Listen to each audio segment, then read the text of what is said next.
मस्साजोग येथील सरपंच संतोष देशमुख यांच्या हत्येला 12 दिवस पूर्ण होत आहेत आणि याच अनुषंगाने राष्ट्रवादीचे सर्वेसर्वा शरद पवार जे आहेत ते उद्या मस्साजोगच्या गाव भेटीवर येत आहेत। संतोष देशमुख यांच्या पीडित कुटुंबाला भेटण्यासाठी शरद पवार आणि त्यांचा जो ताफा आहे तो उद्या येणार आहे आणि त्याच धर्तीवर जर बघितलं तर मस्साजोगच्या या परिसरामध्ये हेलिपॅडची व्यवस्था करण्यात आलेली आहे। मस्साजोगपासून शहरापासून साधारणतः 2 किलोमीटर अंतरावरती हे जे आहे हेलिपॅड बनवण्यात आलेलं आहे। उद्या सकाळी साधारणतः 9:45 ते 10च्या दरम्यान शरद पवार यांचं जे चॉपर आहे ते या ठिकाणी येईल आणि इथून ते देशमुख यांच्या कुटुंबाला भेट घेतील। त्यांच्यासोबत जर बघितले गेलं तर 8 खासदार आणि जवळपास 9 आमदार जे आहेत येण्याची शक्यता अशी दाट वर्तवली जाते। आजचा 12वा दिवस आहे। संतोष देशमुख हत्या प्रकरणात आतापर्यंत केवळ 4 आरोपींना अटक करण्यात आलेली आहे तर 3 आरोपी अद्याप फरारच आहेत।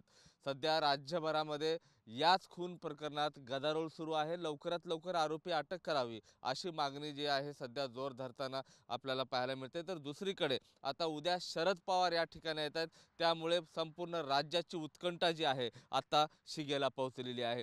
कॅमेरा पर्सन विनोद सह मी महेंद्र कुमार मुधोळकर, TV9 मराठी, मस्साजोग, बीड।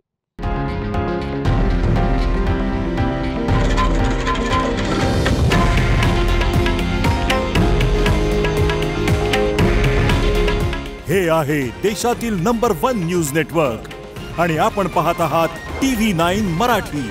काळजी तुमची, हित महाराष्ट्राचं।